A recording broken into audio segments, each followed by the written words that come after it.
Selamat pagi semuanya, perkenalkan nama saya Yusefa Yeti dengan NIM 201041171. Mata kuliah Manajemen Operasi, dosen pengampu Adi Mursalim, SE, MM. Tanggal Kamis 11 November 2021. Di sini saya akan menjawab soal-soal ujian tengah semester atau UTS dengan soal nomor 1. Manajemen operasi secara umum adalah sebuah usaha pengelola secara maksimal dalam berbagai faktor produksi, mulai dari sumber daya manusia atau SDM, mesin dan peralatan atau tools, dan bahan mentah atau raw material, dan faktor produksi lainnya dalam proses mengubahnya menjadi beragam produk, barang, dan jasa. Coba saudara jelaskan pengertian manajemen operasional menurut para ahli. Soal nomor 2, coba saudara sebutkan dan jelaskan ruang lingkup manajemen operasi. Soal nomor 3, sebutkan dan jelaskan peran manajer operasional. Soal nomor 4, sebutkan dan jelaskan fungsi manajemen operasional. Nomor 5, jelaskan produktivitas dan faktor-faktor yang mempengaruhinya dan berikan contohnya. Soal nomor 6, jelaskan hubungan operasional dengan supply chain management. Sini saya akan menjawab soal nomor 1. Nomor 1, J. Heiser dan Barry Render. Menurut J. Heiser dan Barry Render, pengertian manajemen operasional adalah serangkaian kegiatan yang menghasilkan nilai dalam bentuk barang dan jasa dan mengubah input menjadi output. Sedangkan menurut Pangestu Subagio, pengertian manajemen operasional adalah penerapan ilmu manajemen untuk mengatur seluruh kegiatan produksi atau operasional agar dapat dilakukan secara efisien. Menurut William J. Stevenson, pengertian manajemen operasional adalah sistem manajemen atau serangkaian proses dalam pembuatan produk atau jasa. Menurut Richard L. Duff, pengertian manajemen operasional adalah bidang manajemen yang fokus pada produksi barang serta menggunakan alat dan teknik khusus untuk memecahkan masalah produksi. Sedangkan menurut James Evan dan David Coiler, manajemen operasional adalah ilmu dan seni untuk memastikan bahwa barang dan jasa diciptakan dan berhasil dikirimkan ke pelanggan. Jawaban soal nomor 2, ruang lingkup operasi manajemen operasional. Dalam menjalankan fungsinya, manajemen operasional memiliki ruang lingkup yang berhubungan dengan 6 aspek perusahaan.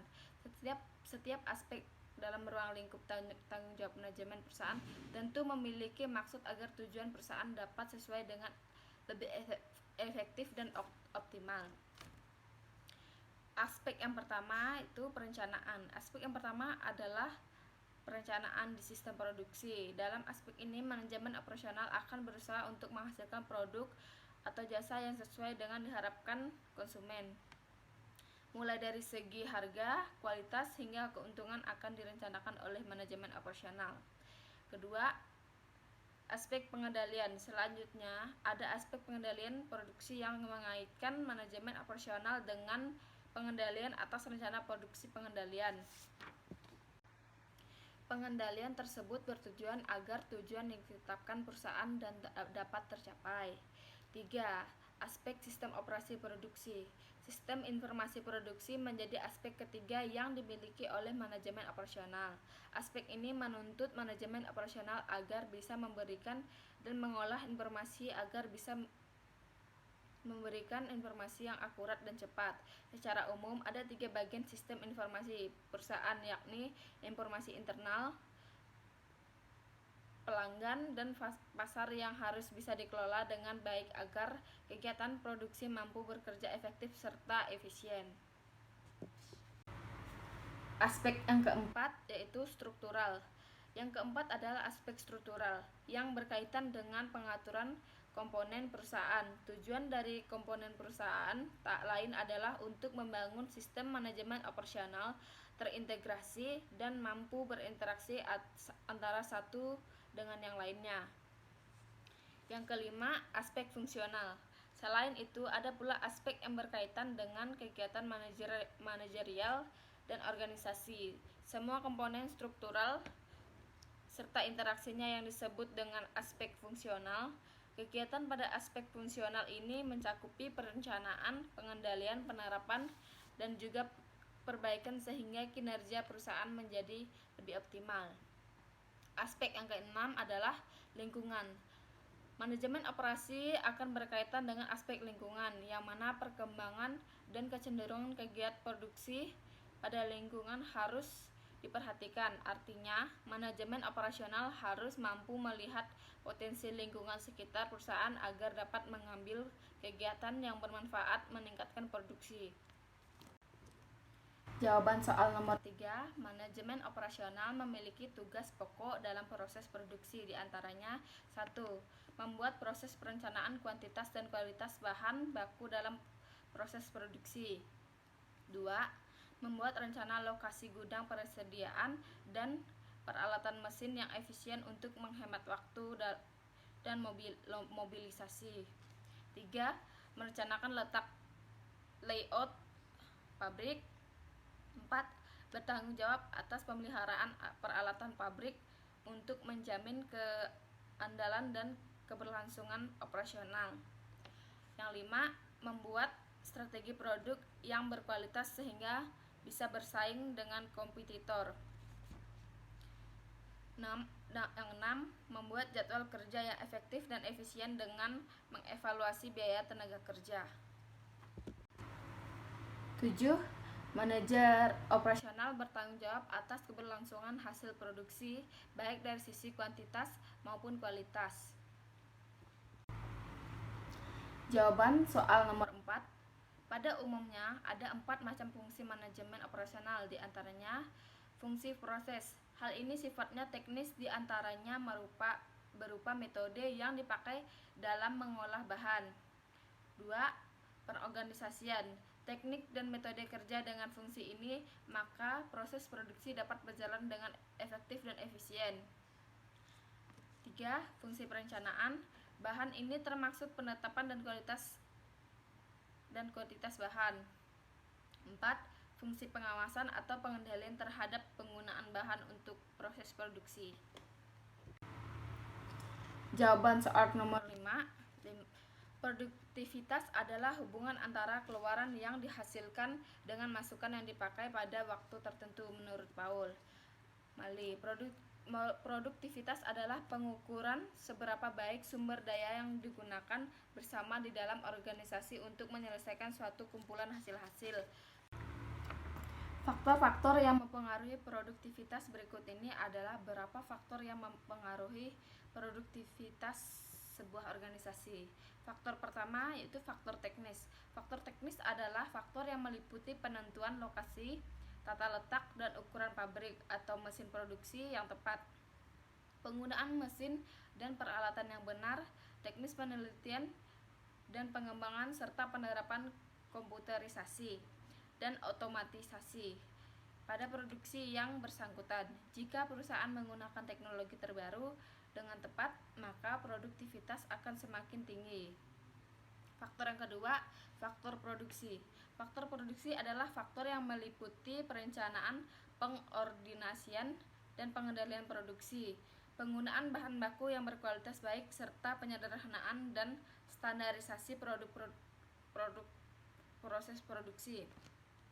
Jika semua faktor produksi dapat berjalan dengan baik, maka meningkatkan produktivitas. Faktor yang ketiga, faktor organisasi. Faktor yang berkaitan dengan jenis organisasi yang digunakan, definisi dengan jelas otoritas dan tanggung jawab setiap individu dan departemen, serta pembagian kerja spesialitas terhadap pekerjaan yang dilakukan. Faktor yang keempat, faktor personil, merupakan faktor yang secara langsung mempengaruhi produktivitas sebuah organisasi. Individu atau tenaga kerja yang tepat harus ditempatkan di posisi yang tepat pula. Tenaga kerja yang lulus seleksi harus diberi pelatihan dan pengembangan yang tepat, serta memberikan kondisi dan lingkungan kerja yang baik. Individu yang telah menjadi karyawan ini harus termotivasi dengan baik secara finansial maupun termotivasi non-finansial. Keamanan pekerjaan, kesempatan memberikan saran atau pendapat, dan kesempatan untuk dipromosi juga secara langsung mempengaruhi produktivitas kerja suatu organisasi. Faktor yang kelima, faktor finansial atau keuangan.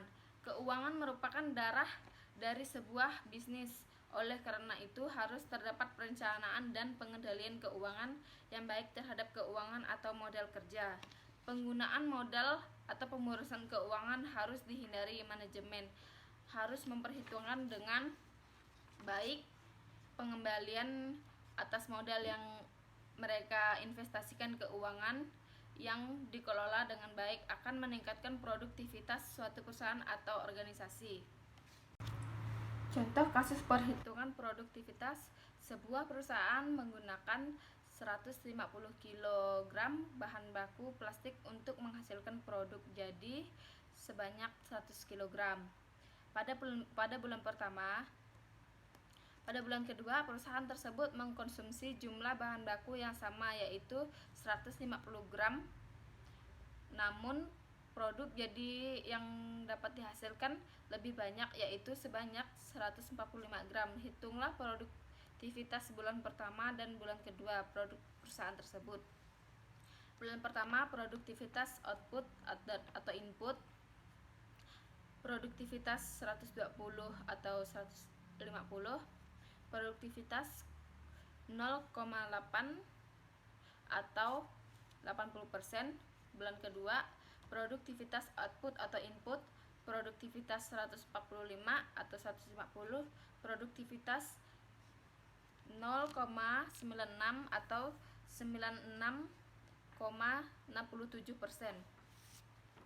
Dari contoh sederhana tentang perhitungan produktivitas tersebut, kita dapat melihat bahwa produktivitas perusahaan dapat meningkat dari 80% menjadi 96,67% menggunakan sumber daya yang sama, input, untuk menghasilkan jumlah produk yang menjadi lebih banyak, output.